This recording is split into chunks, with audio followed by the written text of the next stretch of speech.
एक दिन में करीब 350 करोड़ गूगल सर्च किया जाता है। 30 करोड़ से ज्यादा फोटोज रोज फेसबुक पर अपलोड करी जाती है। 50 करोड़ ट्वीट्स ट्विटर पर पोस्ट किए जाते हैं। और यू मे नॉट बिलीव, लेकिन यूट्यूब पर ही एक दिन में 500 करोड़ वीडियोस देखी जाती है और 400 करोड़ घंटे की वीडियोस रोज अपलोड करी जाती है।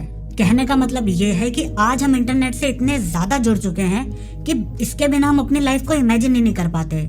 मतलब हमें ये सोच के भी डर लगता है कि यार एक दिन के लिए अगर इंटरनेट बंद हो जाए तो हमारा होगा क्या। अब जैसा कि हर सिक्के के दो पहलू होते हैं और ये बात हर चीज में लागू होती है, बिल्कुल उसी तरह इस केस में भी ये बात 100% सही है कि इंटरनेट के बहुत सारे बेनिफिट्स और ड्रॉबैक्स हैं, लेकिन इसकी एक बात है जो सबसे अलग है और वो है इसकी इनविजिबिलिटी। मतलब कि ये सारा सिस्टम काम कैसे करता है, कैसे दुनिया के सारे स्मार्टफोन्स, कंप्यूटर्स आपस में इंटरकनेक्टेड रहते हैं और क्या ये इनक्रेडिबल बट इनविजिबल इंटरनेट हमारे इन्वायरमेंट पे कोई इम्पैक्ट डालता है। बिलीव इट और नॉट, लेकिन इसका आंसर है हाँ। आपके कीबोर्ड का हर क्लिक और आपके फिंगर का हर स्वाइप अर्थ को पॉल्यूट कर रहा है। आई एम श्योर अब आपके मन में बहुत सारे क्वेश्चंस आ रहे होंगे कि कैसे, हाउ इट इज पॉसिबल। तो चलो पता लगाते हैं।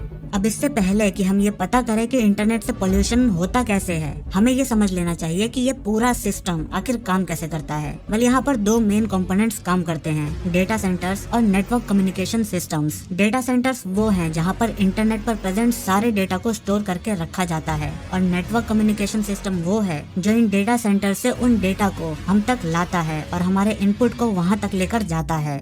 कुछ समझ आया? नहीं? चलो कोई बात नहीं।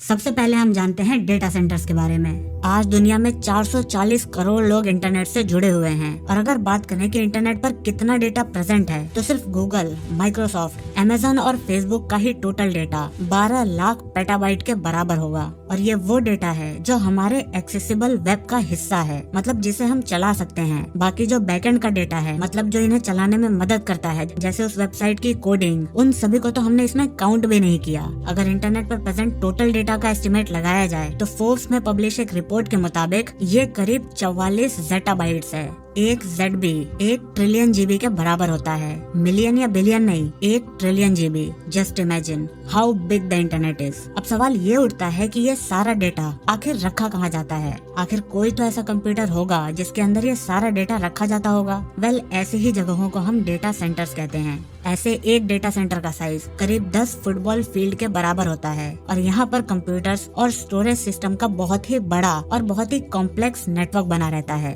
मतलब यहाँ पर बहुत सारे कंप्यूटर सिस्टम्स होते हैं और उनसे कनेक्टेड होते हैं हजारों स्टोरेज डिवाइसेस जैसे हार्ड ड्राइव्स या SSDs, जिनमें दुनिया भर के लोगों द्वारा अपलोड किया हुआ डेटा स्टोर होता है। इवन आप जो ये वीडियो देख रहे हो, ये भी दुनिया के किसी एक डेटा सेंटर में किसी एक फिजिकल ड्राइव के अंदर स्टोर्ड होगी।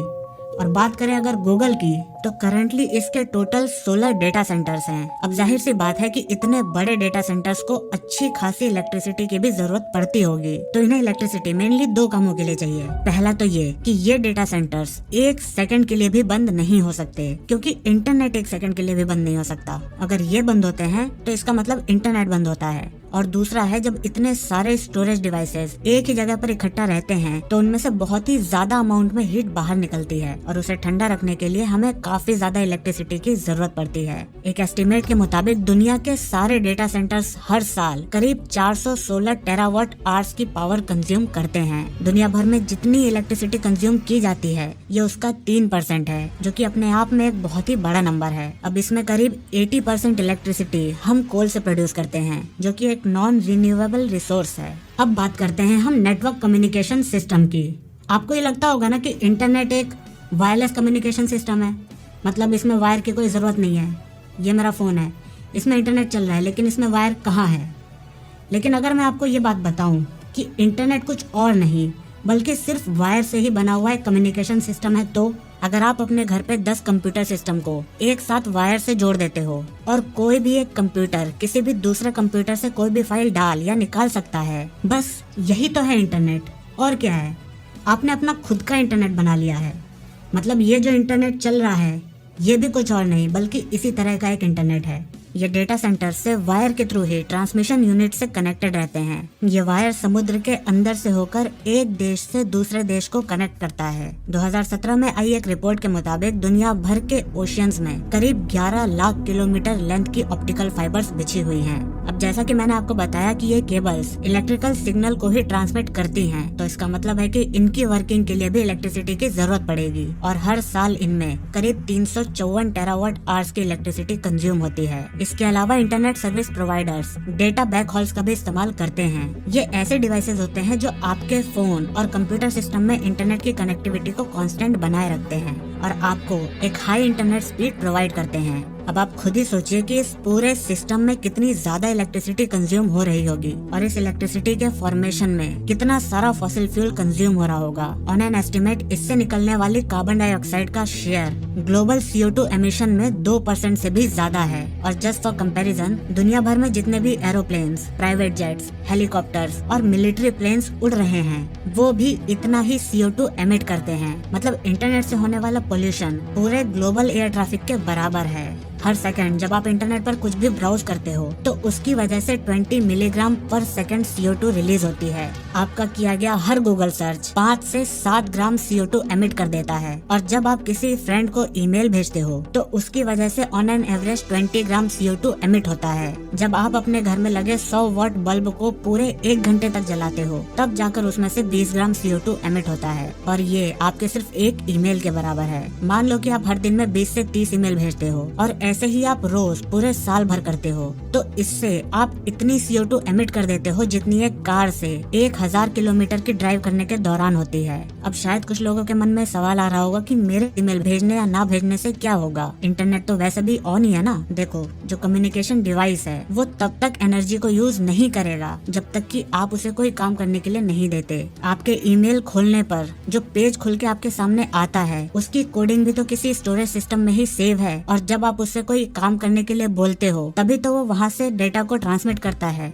और तभी तो आपकी स्क्रीन पर वो चीज खुल के आती है। 2016 में आई एक रिपोर्ट के अकॉर्डिंग YouTube हर साल करीब 1.1 करोड़ टन CO2 एमिशन का कारण बनता है। अभी जो आप ये वीडियो देख रहे हो उसको अपलोड करते समय मैंने भी इंटरनेट पोल्यूशन को इंक्रीज करने में अपना कंट्रीब्यूशन दिया था और आप भी इस वीडियो को देख के कॉन्स्टेंटली इस पोल्यूशन को बढ़ा रहे हो। तो अब यहाँ पर सवाल ये उठता है कि हम अपने इंटरनेट पोल्यूशन को खत्म या एटलीस्ट मिनिमाइज कैसे कर सकते हैं। देखो, अगर आप में से कोई ये सोच रहा है ना कि हम अपने यूज को लिमिट कर दें, मतलब हम कंज्यूम करना बंद कर दें इंटरनेट को, तो ये कोई सॉल्यूशन है, तो ऐसा कुछ भी नहीं है। ये तो सॉल्यूशन बिल्कुल ही नहीं है। तो फिर इसका क्या सॉल्यूशन है? वेल, इसके 2 सॉल्यूशन है। पहला तो ये कि इंटरनेट सर्विस प्रोवाइडर्स और डेटा सेंटर्स की प्लस इंटरनेट पर मौजूद सारे पेजेस और इंफॉर्मेशन को कंट्रोल करने वाले सिस्टम्स को ये कोशिश करनी चाहिए कि हम जहाँ तक हो सके इस सारी प्रोसेस को वेल ऑप्टिमाइज करके रखें, तो इसमें इलेक्ट्रिसिटी और हीट दोनों ही कम कंज्यूम होंगी। सेकेंडली, हमें ये कोशिश करनी होगी कि इस प्रोसेस में जो इलेक्ट्रिसिटी कंज्यूम हो रही है वो फॉसिल फ्यूल से ना आकर किसी रिन्यूएबल रिसोर्स से आए। मतलब कि हमें रिन्यूएबल रिसोर्सेज के यूज को प्रमोट करना होगा। एप्पल जैसी कंपनी आज अपने टोटल पावर कंजम्पशन का 83% एनर्जी रिन्यूएबल एनर्जी सोर्सेज से ही लेती है और गूगल भी 49% के आसपास रिन्यूएबल एनर्जी का इस्तेमाल कर रहा है। लेकिन अमेज़न और नेटफ्लिक्स जैसी बड़ी बड़ी फेमस कंपनियां अभी भी इस मामले में काफी पीछे हैं। आई होप फ्यूचर में जो ये बड़े ब्रांड्स हैं ये अपने एनर्जी कंजम्पशन को at least more than 50% renewable sources पर डिपेंडेंट कर दें और ये कोशिश करें कि फॉसिल फ्यूल का इस्तेमाल वो कम से कम करें। अब ये सारी बातें सुनने के बाद शायद आपको लग रहा होगा कि यार ये इंटरनेट बहुत बेकार चीज़ है, मतलब हम जानबूझ के अपने नेचर को खराब कर रहे हैं, उसे नुकसान पहुंचा रहे हैं। तो आपका ऐसा सोचना बिल्कुल ही गलत है, क्योंकि असल में हम इस इंटरनेट की मदद से अर्थ को काफ़ी हद तक बचा रहे हैं।